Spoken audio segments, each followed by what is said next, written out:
You're about to take what could well be the most important tour of your life. It's going to be a worldview tour. We are going to turn and gaze upon the face of God. What should we hear? What should we see? You are going to be amazed.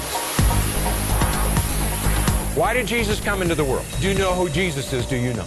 From time to time, we're going to bring some experts into the classroom. The world is reeling with uncertainty. It's almost like it's in the air. Truth is fundamentally about who God is. We're challenged to either confront culture, to abandon it, or transform it. Is our culture filled with lies? This is a battle of worldviews. Do you really believe that what you believe is really real? Evil, what is it? Where did it come from? Why is it in the world? Who is God? Who is God? Who is man? What does God say about who man is? What takes us captive? What is insanity? What is the world's view of work? God is a God of social order. We're going to look at economics, art, media, music, and literature in this sphere of labor. We're going to look at the area of philosophy and ethics. Everything is about relationships. There is no direction you can travel in which God has not spoken. I want us to look at the answers that we get from both Christians and non-Christians.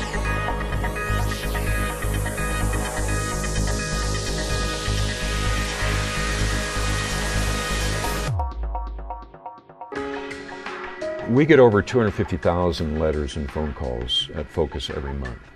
And if you were to listen in on some of those, it would make your heart break. The body of Christ has so bought the lies of the world that we have not only conformed to the world, but we are suffering deeply from the consequences of believing those lies.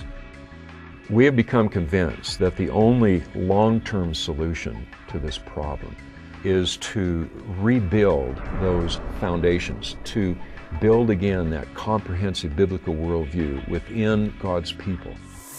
One of the effects of a comprehensive and systematic biblical worldview is that you're not as easy to fool. The effect we want to see upon people's lives is that they have that ability to discern and to be able to fend off those lies and the illusions that bombard them from every quarter of life.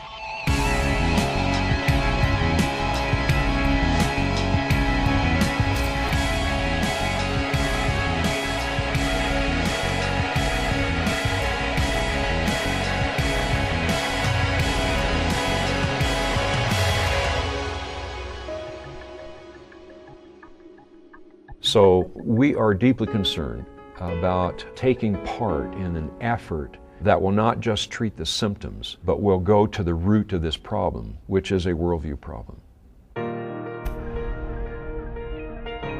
The vision of the Truth Project, first and foremost, is that God will perform a deep transformation within the lives of those people who go through the study. It's a transformation that will radically change the way they view the world and the way they live their life. It's a change that is permanent. It's not an emotional experience. How does it happen? Well, for sure we know that it doesn't happen because of anything we do. That kind of a transformation only occurs when God does His work within the heart and mind of an individual. And that is why this whole project is going to be resting on a platform of prayer, because we recognize that what we seek here doesn't simply come because we got a really neat product. It comes because of the work of God.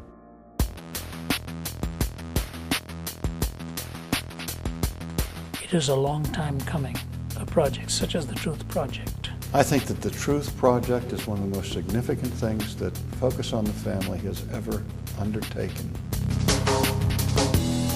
Of all the issues today, you could boil them down to half a dozen, but unquestionably, truth would be major. The question of truth and training minds in how to approach truth is of importance that cannot be gainsaid. What is the definition of the present? This is what's happening, man, right now.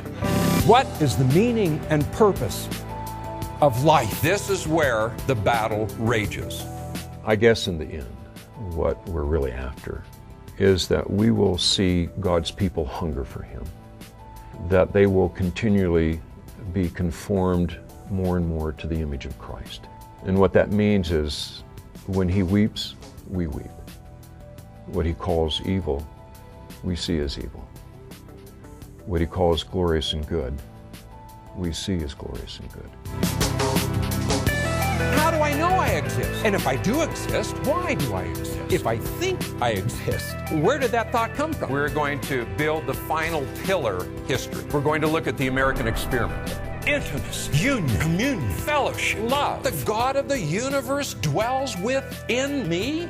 Wow.